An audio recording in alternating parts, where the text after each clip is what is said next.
At 2,300 hours on November 14, 1942, the radar operators aboard USS Washington tracked 9 Japanese warships moving through the darkness 18,000 yards away. The enemy fleet was invisible to the naked eye in the pitch-black waters north of Guadalcanal. Yet on Washington's SG radar screens, each ship appeared as a distinct green blip, with positions updated on every antenna sweep.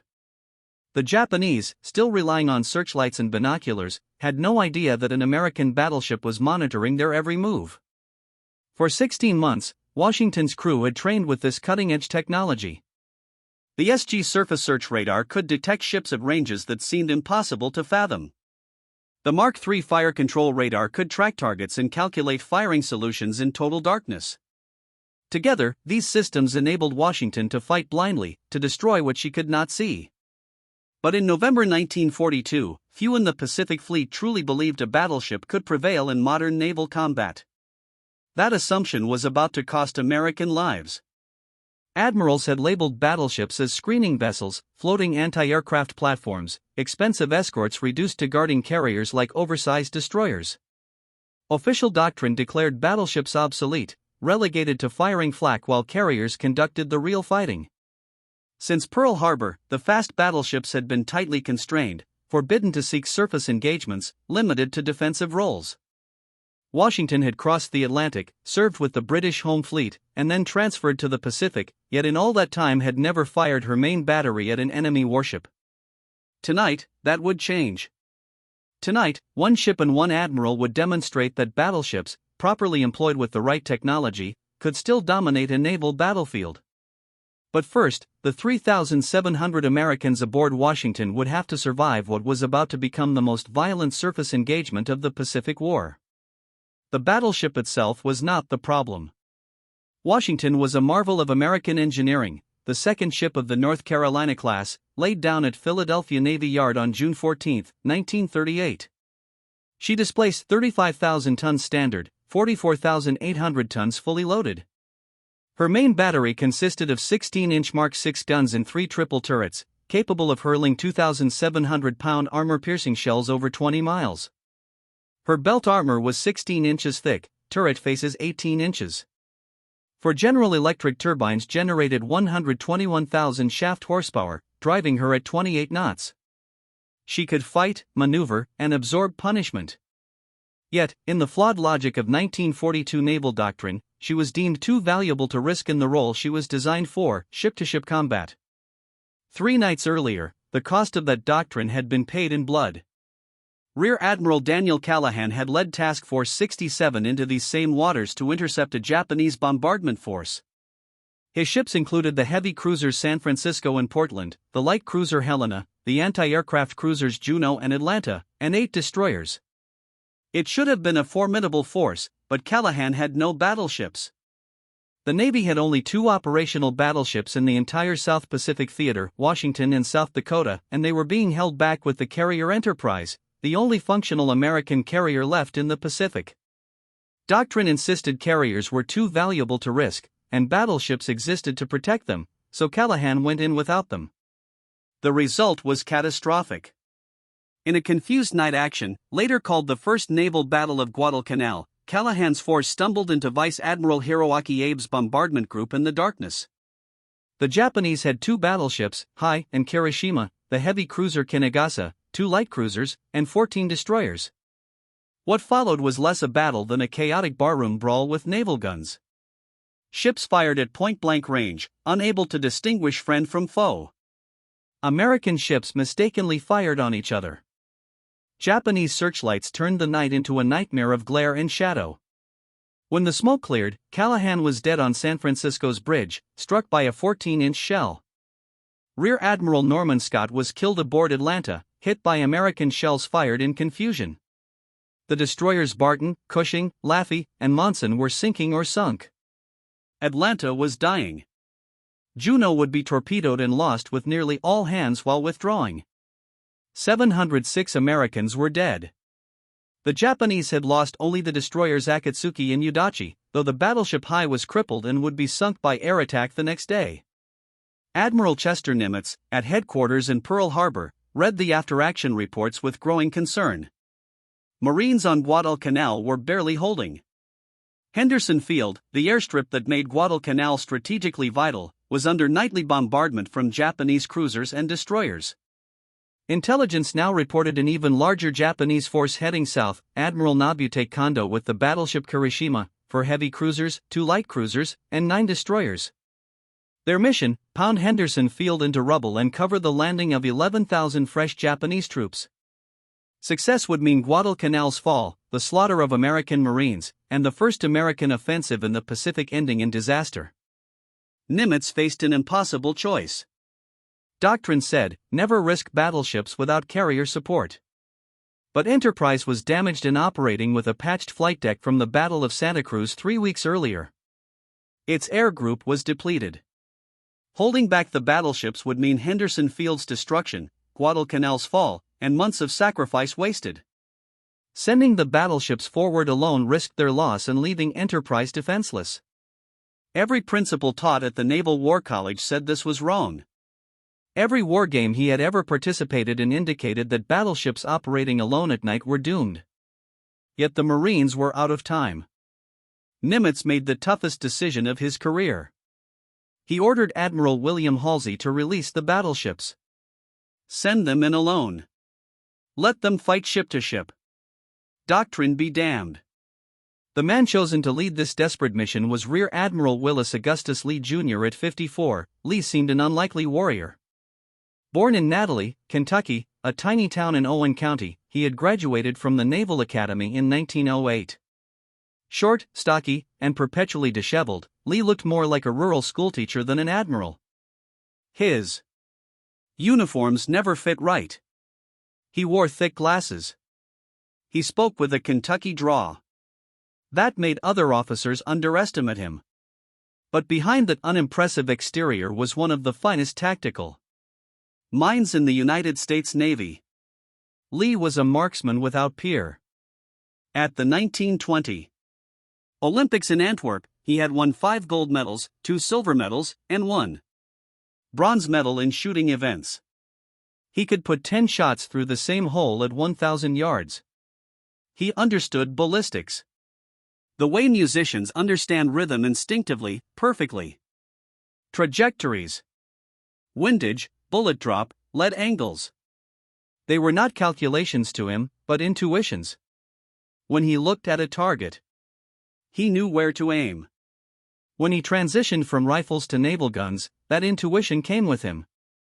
A 16 inches naval rifle was just a very large rifle to Willis Lee. The principles were the same. You calculated the principles.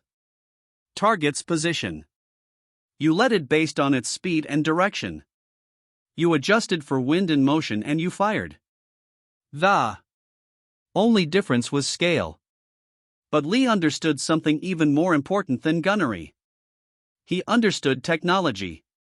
Specifically, he understood radar in a way that most admirals in 1942 did not.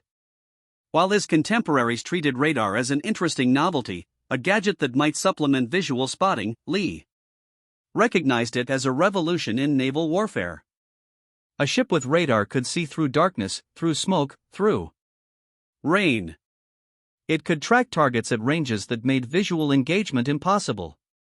It could calculate firing solutions with mathematical precision.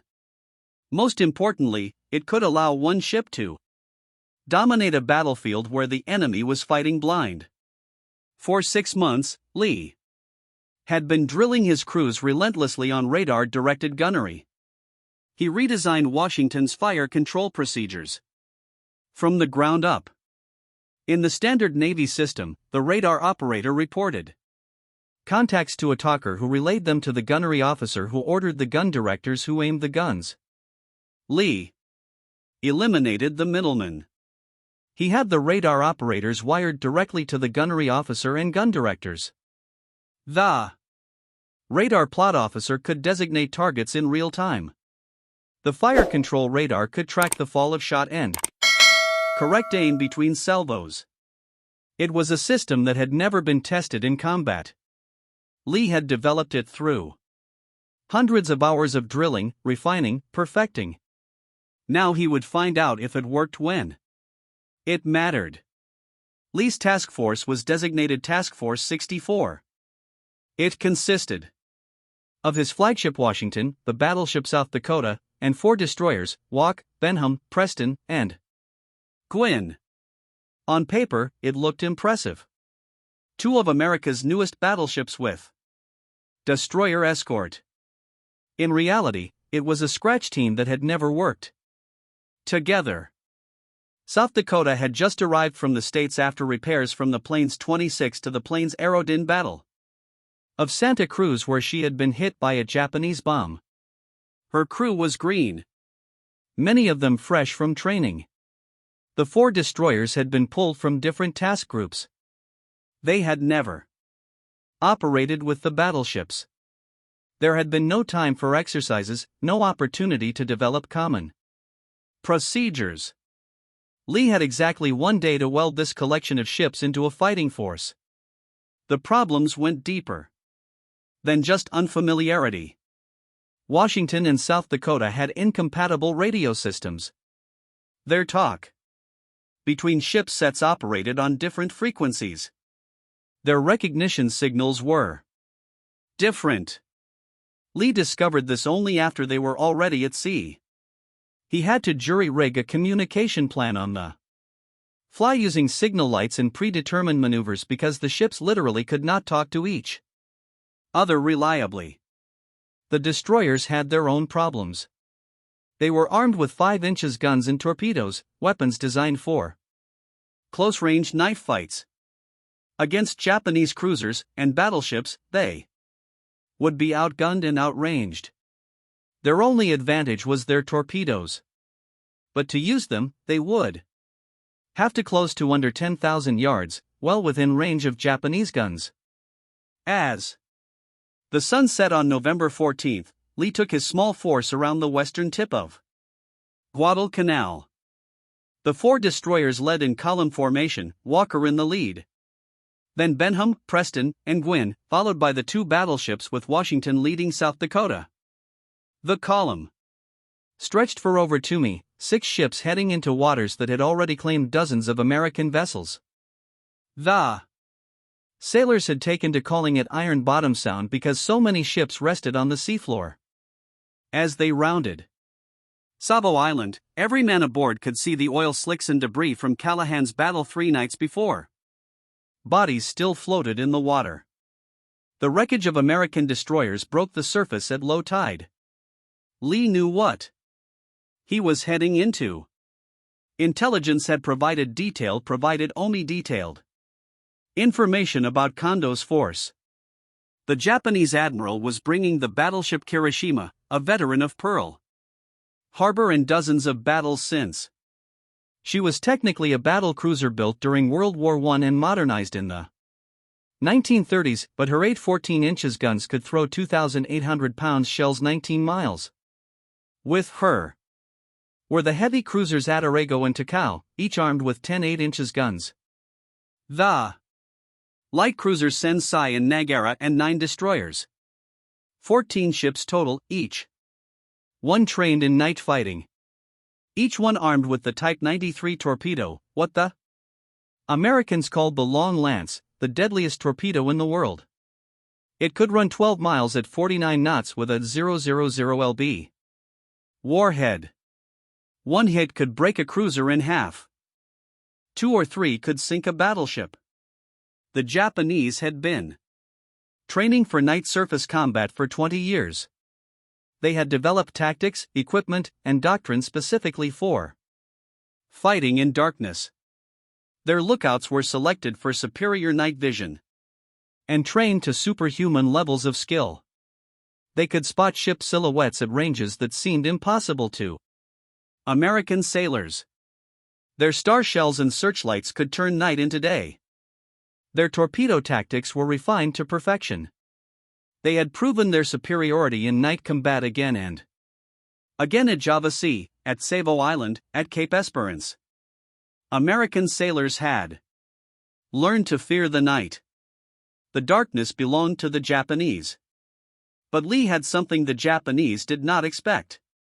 He had radar, and more importantly, he knew how to use it. As Task Force 64 moved through the Sound, Washington's radar operators tracked every contact. They could see the mountains of Guadalcanal and Savo Island. They could track friendly aircraft returning to Henderson Field. Most importantly, they could see the Japanese coming from 20 m away, far beyond visual range. At 225-152, radar detected the first enemy ships, a group of destroyers sweeping ahead of the main force, range 18,000 yards and closing. Lee faced a critical decision.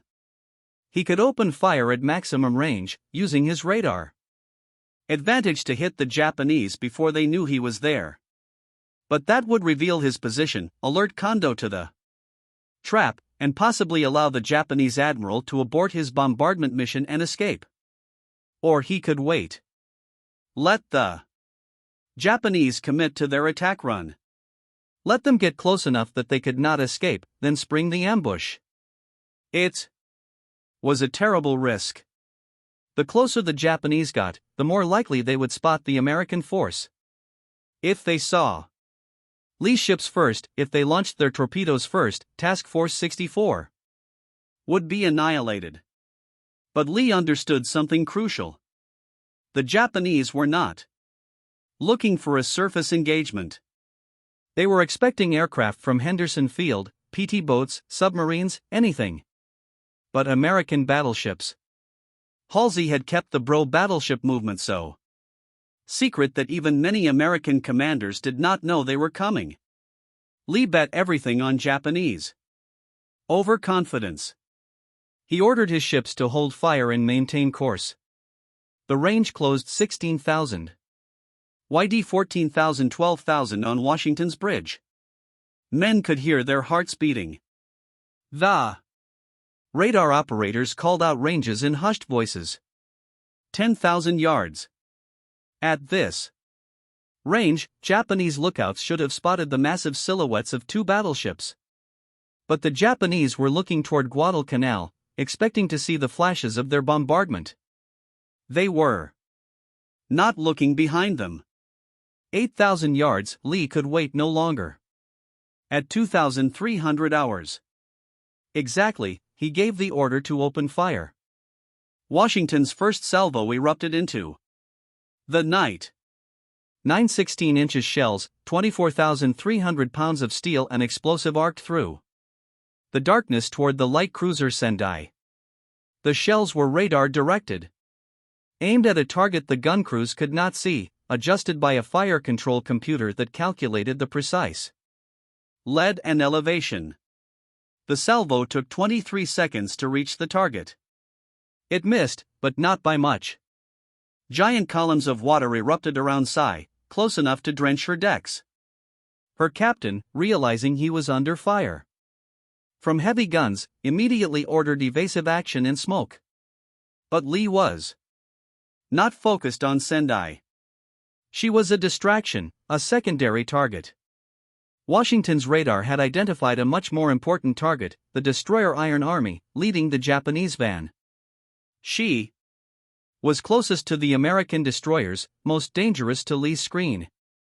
The second salvo shifted to her. This time, Washington's guns did not miss. At least one 16-inch shell, possibly two, slammed into Iron Army.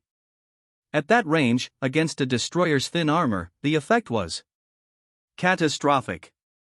The shell punched through her hull like paper, detonated in her engine room, and blew her machinery spaces apart. Iron Army went dead in the water, burning furiously. Her crew desperately fighting floods and fires. The night exploded into chaos.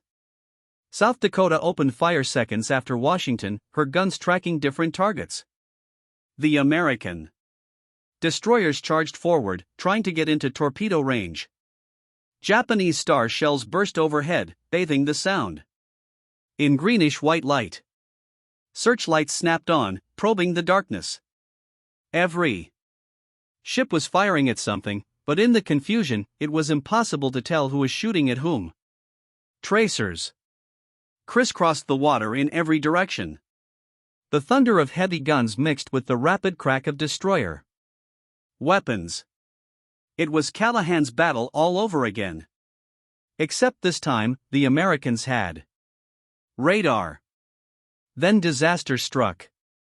At 237, South Dakota suffered a massive electrical failure. Her chief engineer, trying to correct a minor problem with her electrical board, accidentally threw the main circuit breakers. Every electrical system on the ship died instantly. Lights went out. Radar screens went black. Gun directors lost power. Ammunition hoists stopped. In seconds, one of America's most powerful battleships was reduced to a floating target. Emergency diesel generators kicked in, but they could only power essential systems. The main battery could still fire in local control, but without radar, without directors, the gunners were shooting blind. The Japanese pounced on the crippled battleship. Searchlights from Hiroshima and the cruisers locked onto South Dakota, illuminating her like a stage performer. Every Japanese ship that could bring guns to bear opened fire. 14-inch shells from Hiroshima slammed into South Dakota's superstructure. 8-inch shells from Otargotago and Takao ripped through her upper works. In 90 seconds, South Dakota took 27 hits. Her radio antennas were shot away. Her radar was destroyed.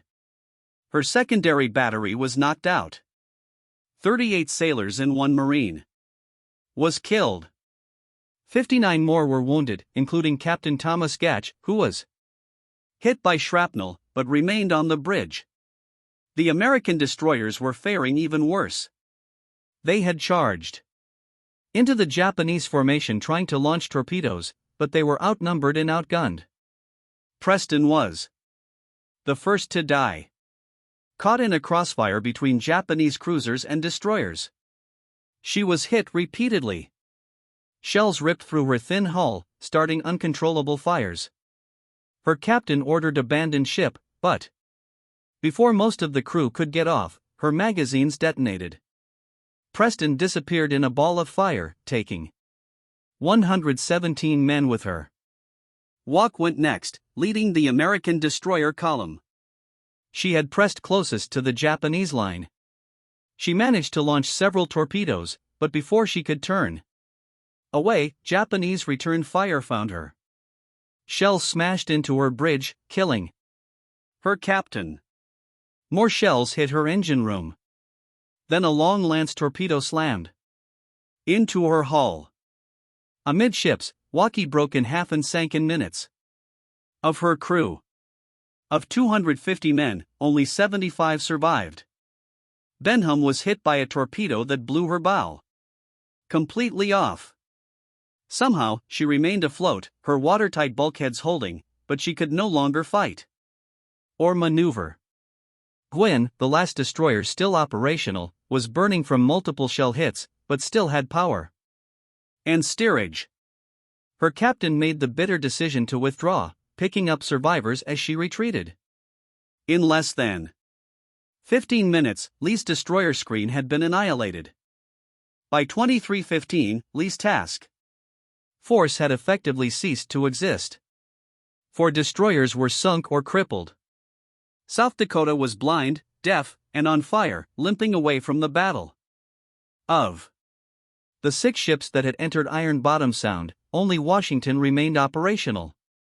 She was alone facing 14 Japanese ships, including a battleship, 4 cruisers, and multiple destroyers. Every War College scenario, every tactical manual, every piece of conventional wisdom said Lee should withdraw immediately. He was outnumbered 14-1. He had no support. No one would blame him for saving his ship and crew. But Willis Lee looked at his radar screen and saw something the Japanese could not see. In their excitement at pounding South Dakota, in the adrenaline rush of destroying American destroyers, the Japanese had lost their formation. Their ships were scattered, some pursuing South Dakota, some finishing Off destroyers, some milling about in confusion, and none of them had noticed Washington. She had been hidden behind the burning wrecks of Preston and Walk, her radar signature masked by the surrounding carnage. Lee had an opportunity, but it would require doing something that violated every principle of battleship combat. He would have to charge alone into the middle of an enemy fleet. Lee gave the order that would define his place in naval history. Complete silence on all radio circuits. No lights. No communication with other ships. Maximum speed ahead. Course 030. Washington accelerated to 26 knots and headed straight for the Japanese battle line. Her radar operators tracked every enemy ship, calling out ranges and bearings in whispers. 15,000 yards to Hiroshima, 12,000 to Otago, 10,000 to Takao. The Japanese still had not seen horror. Their searchlights were focused on South Dakota, now burning on the southern horizon. Their lookouts were watching their victims die. No one was looking for another battleship. At 8,400 yards, practically point-blank range for battleship guns, Lee gave the order to open fire on Hiroshima. Washington's entire main battery, 9 16-inch guns, erupted in a perfectly coordinated salvo. At that range, with radar fire control with a stationary target illuminated by her own searchlights, Washington's gunners could not miss. The first salvo straddled Hiroshima. The second was a direct hit. Then another and another. In 7 minutes, Washington fired 756-inch shells. At least 9, possibly as many as 20, slammed into Hiroshima. The effect was devastating. Washington's shells, weighing 2,700 pounds each, traveling at 2,300 foot-pers, hit with the force of freight trains. They punched through Hiroshima's armor like tissue paper. One shell destroyed her forward turret, killing everyone inside instantly. Another detonated in her engine room, shattering turbines and boilers. A third hit below the waterline, opening a hole that flooded 3 compartments. Horror. Steering gear was smashed, jamming her rudder hard to port. She began circling helplessly, unable to maneuver, unable to escape. While Washington continued to pound her, Washington's secondary battery of 5-inch guns joined the assault. Over 100 shells slammed into Hirošima's superstructure, starting fires from stem to stern. Her paget mast, the distinctive tower that housed her bridge and fire control systems, was hit repeatedly. Windows shattered, equipment was smashed. Men were cut down by flying metal and glass.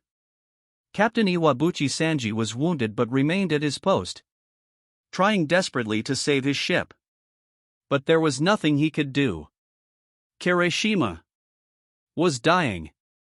Admiral Kondo, watching his flagship burn, faced the bitter reality that his force had been ambushed. He still did not know how many American ships he was facing. The devastating fire pouring into Hiroshima could be coming from multiple battleships. His cruisers, Otago and Takao, turned their searchlights toward the source of the gunfire, finally illuminating Washington. They opened fire with their 8-inch guns and launched a spread of 16 Type 93 torpedoes, but Washington was already turning away, her radar tracking the torpedo spreads. Lee ordered hard to starboard, and the giant battleship heeled over, racing north at maximum speed. Every torpedo missed, some by only yards. The Japanese cruisers tried to pursue, but Lee was not running away. He was repositioning using Washington's speed and radar to maintain optimal engagement range. As the range opened to 12,000 yards, Washington's guns shifted to the cruisers.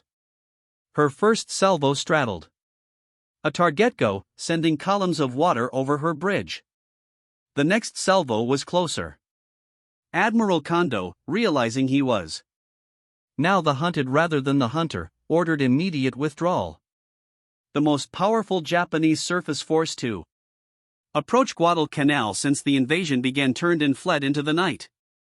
Behind them, Hiroshima was dying. Horror. List increased steadily as flooding spread through her shattered hull. Damage control parties fought desperately to save her, but it was hopeless.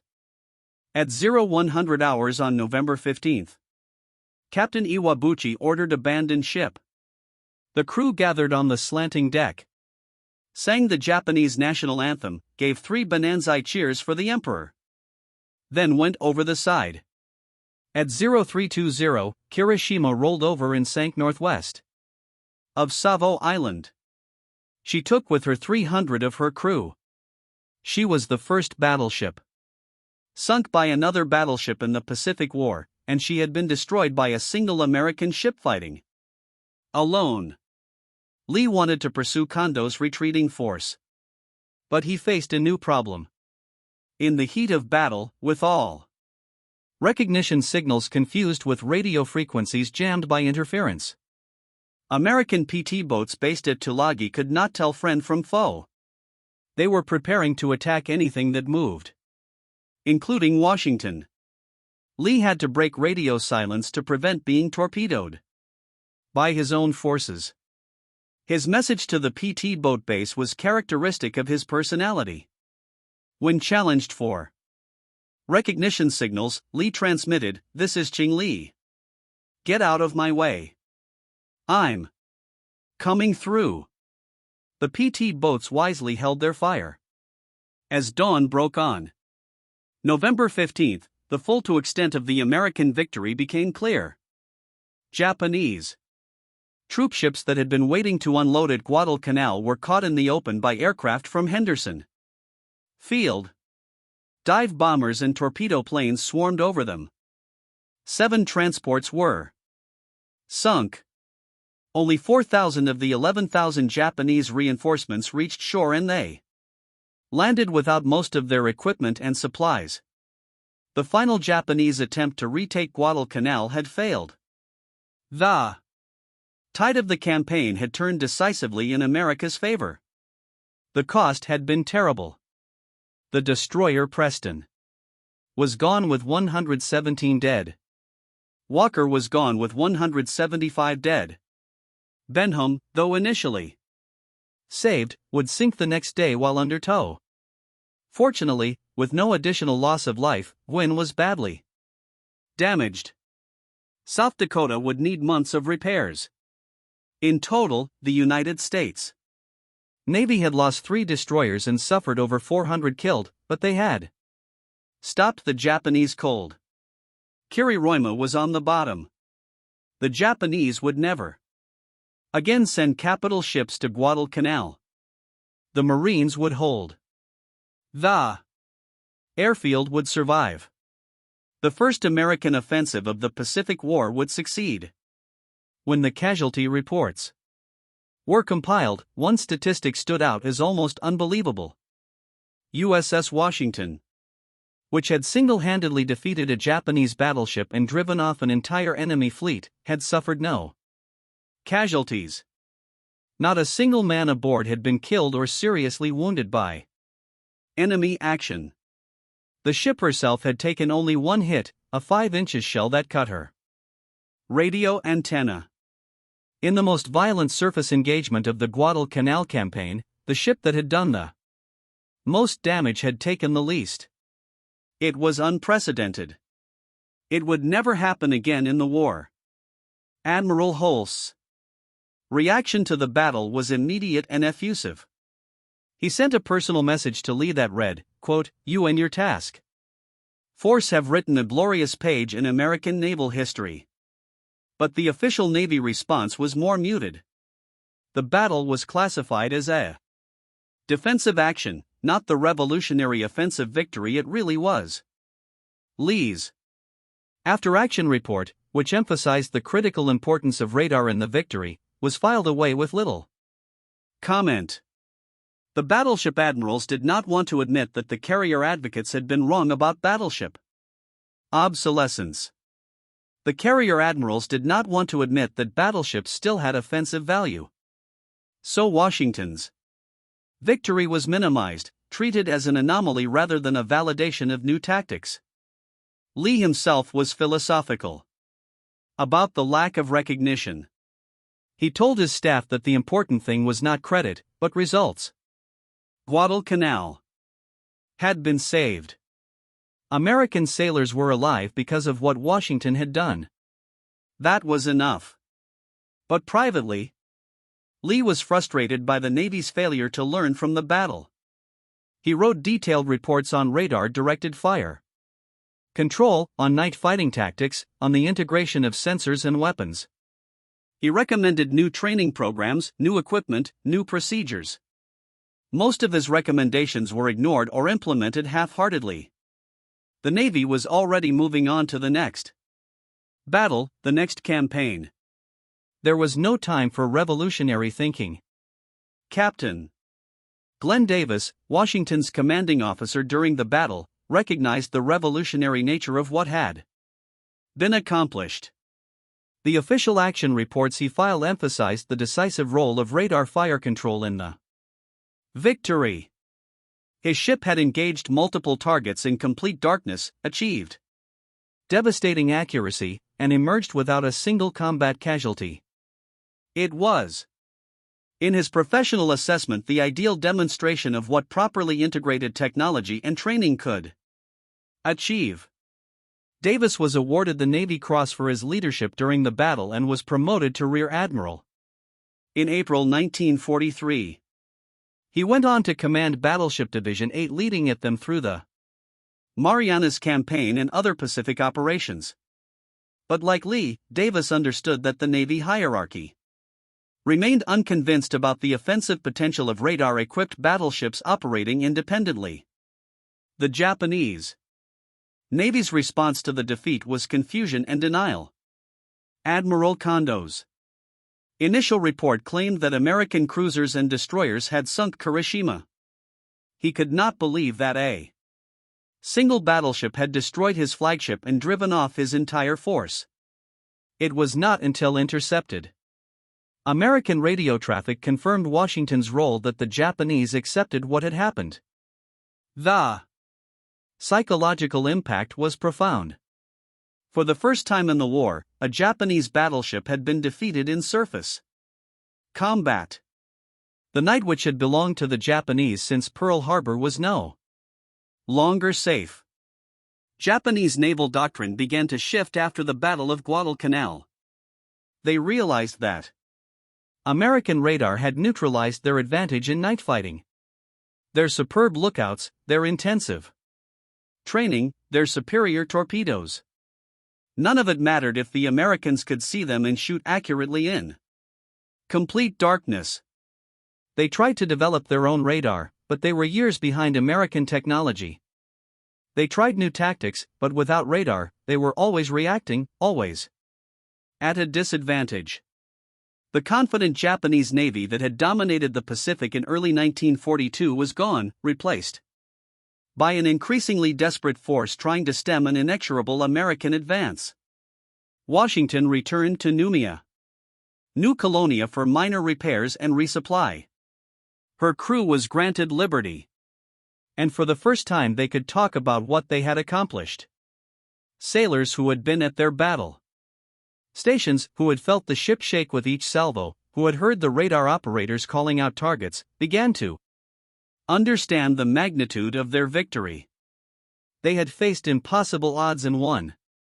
They had proved that American technology and training could overcome Japanese experience and numbers. They had turned the tide of the Guadalcanal campaign, but there was no time to celebrate.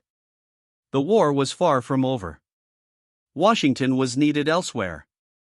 She would go on to fight in the Gilbert Islands, the Marshall Islands, the Marianas, the Philippines, Iwo, and Okinawa.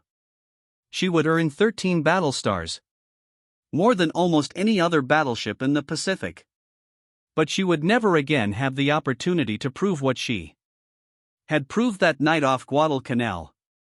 The Navy kept her tied to the carriers, using her massive anti-aircraft battery. to protect the flat tops from Japanese air attack. Her 16-inch guns would fire thousands of rounds at shore targets supporting amphibious invasions. But she would never again engage an enemy warship in surface combat. The tragedy was not that Washington was restricted to carrier escort duty. That was frustrating but understandable given the evolution of naval warfare. The tragedy was that the lessons of her victory were deliberately ignored.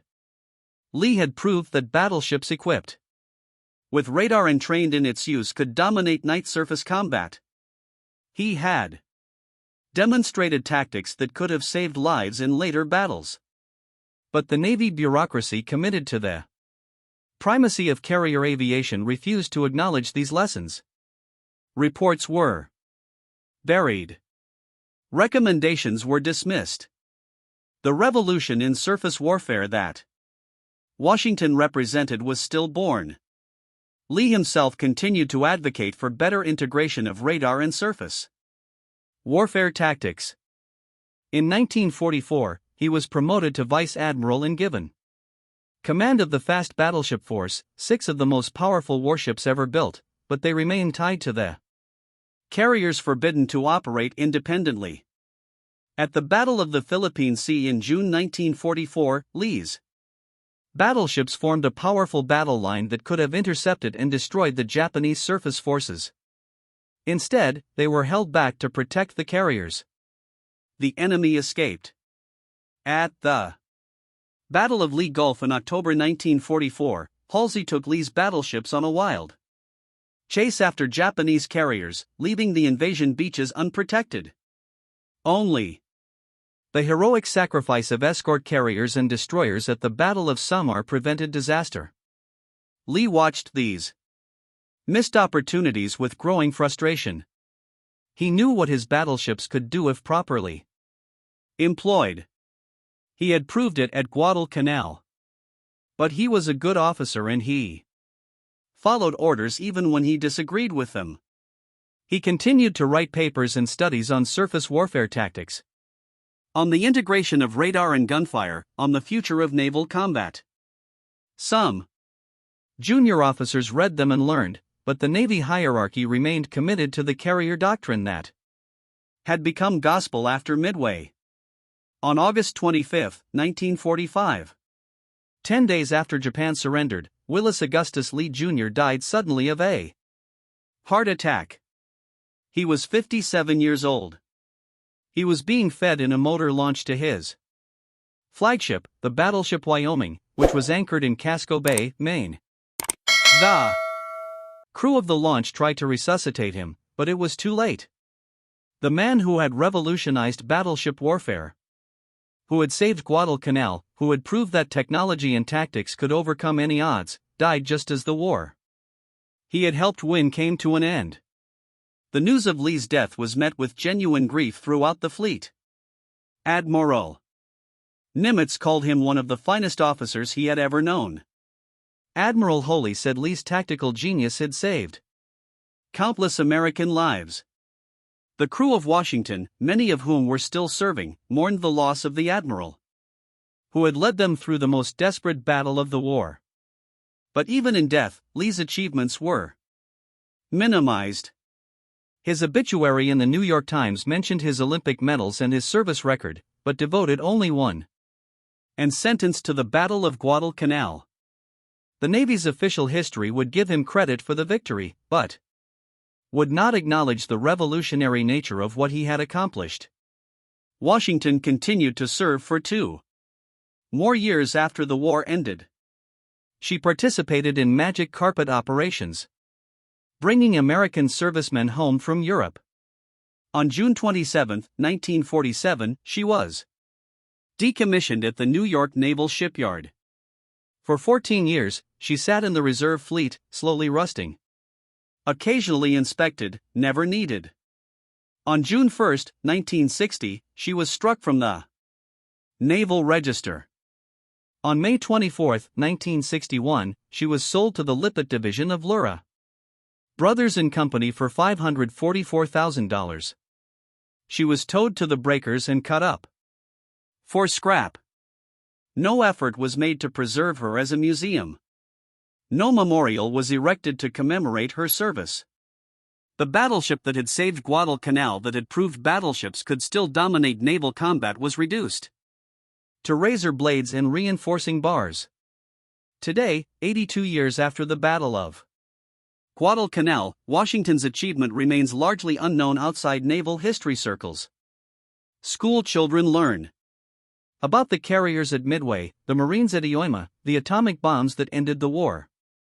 They do not learn about the battleship that fought alone against impossible odds and won.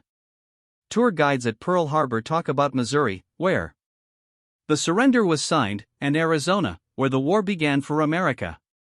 They do not mention Washington, where the future of naval warfare was demonstrated and then ignored. But the legacy of Washington and Willis Lee lives on in ways most people do not realize. The Aegis combat system that protects modern American warships is a direct descendant of the radar fire control system Lee pioneered. The integration of sensors and weapons that he advocated is now standard on every naval vessel.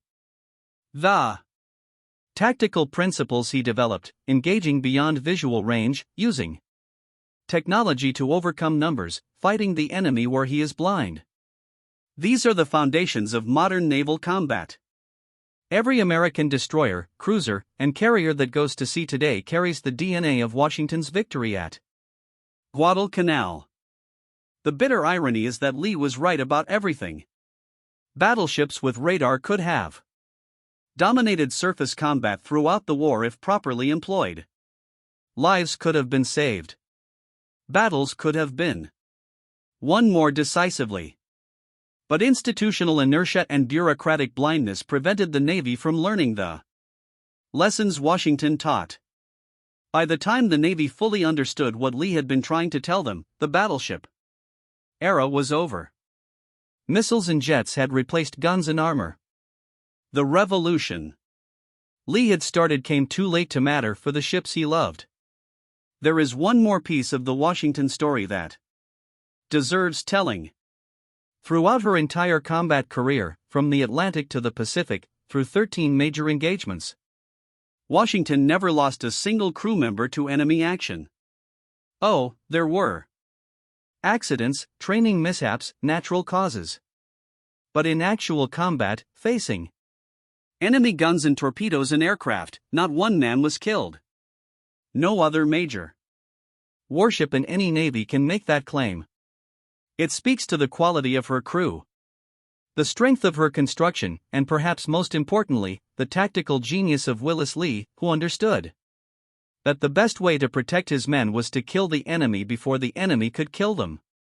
This perfect record almost seems impossible when you consider what Washington faced at Guadalcanal alone.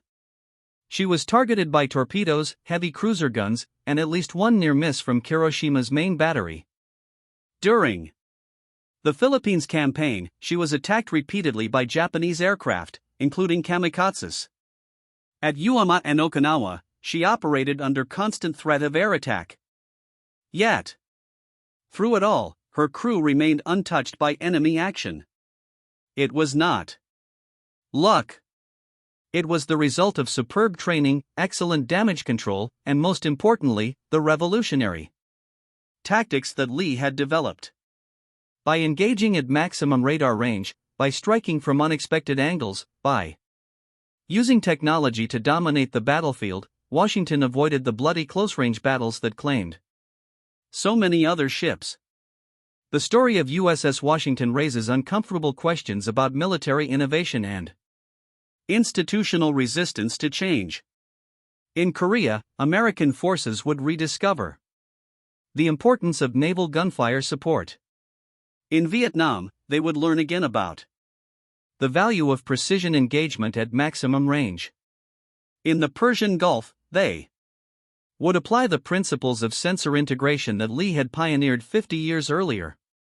Each time these lessons had to be learned anew, because the institutions that should have preserved them chose instead to forget.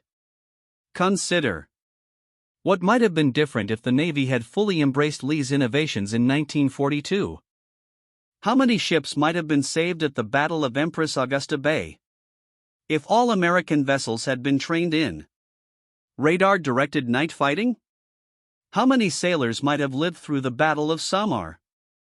If Hull's battleships had been deployed using Lee's independent operation doctrine? These are not just historical what-ifs. They represent real lives that might have been saved if bureaucratic pride had not trumped tactical innovation. The Washington story also illuminates a persistent pattern in military history. Revolutionary advantages are often discovered by practical men in desperate circumstances, not by theorists in war. Colleges. McKenna's piano wire tensioner that saved P-38 pilots, Guderian's blitzkrieg tactics, Boyd's energy maneuverability theory, all came from operators who saw what the establishment could not or would not see. And in each case, the establishment resisted, denied, and minimized until the evidence became overwhelming or irrelevant. Today, as the United States Navy faces new challenges from peer competitors with anti-ship missiles, hypersonic weapons, and space-based targeting systems, the lesson of Washington becomes relevant again. The service that adapts fastest to new technology, that listens to its operators over its bureaucrats, that values results over doctrine, will dominate future naval battles, just as Washington dominated that night off Guadalcanal. The question is whether today's Navy has learned from its own history, or whether it will repeat the mistakes of 1942. The physical traces of Washington are gone. Her steel was melted down and repurposed decades ago. Her crew, those brave men who sailed into impossible odds and emerged unscathed, have nearly all passed on, but their achievement endures in the principles they proved. Technology properly employed multiplies combat power. Training and tactics matter more than in numbers. One ship, with the right commander and the right tools, can defeat an entire fleet. These lessons extend beyond naval warfare. They apply to any domain where innovation challenges established conventions. As we mark another anniversary of the Battle of Guadalcanal, we should reflect not just on what happened, but on what it signified. A single battleship, dismissed by doctrine, commanded by an admiral who resembled a schoolteacher, using technology most officers did not comprehend, saved the first American offensive of the Pacific War. That triumph was deliberately downplayed because it contradicted the prevailing narrative of carrier supremacy. The ship that demonstrated battleships could still prevail was largely forgotten because acknowledging her success meant admitting the experts were wrong. This November marks 82 years since Washington proved that courage, technology, and leadership could overcome impossible odds. Her story reminds us that the greatest victories often emerge from unexpected sources, that bureaucracies resist change even when lives depend on it, and that the cost of institutional blindness is always borne by those who serve. Washington deserves more than obscurity. Her crew deserves acknowledgement. Willis Lee deserves his place among the great naval commanders. Most importantly, their lessons deserve to be studied, understood, and applied. If you found this story worth remembering, if you believe the crew of Washington deserves recognition, if you think Willis Lee's tactical revolution should be celebrated rather than ignored, please like this video. Your support helps preserve these overlooked victories that shaped the Pacific War. Subscribe to ensure you never miss another untold story from World War II. These men faced impossible odds and triumphed. Their achievements altered history, even if history forgot them. Share your thoughts in the comments below. Had you heard of USS Washington before this video? Do you know of other forgotten victories that deserve recognition? Are you watching from Guadalcanal, where the battle was fought? From Kentucky, where Admiral Lee was born? From Philadelphia, where Washington was built? From Brest, where she was ultimately scrapped? Your stories and connections help keep this history alive. Thank you for watching. Thank you for remembering USS Washington and her crew. Thank you for honoring Admiral Willis Lee and his tactical innovation. And thank you for keeping alive the story of the battleship that saved Guadalcanal, proved that innovation could triumph over tradition, and was forgotten for achieving the impossible. These stories matter not merely because they are history, but because they are truth. And truth, like the men who fought that night, deserves to be remembered.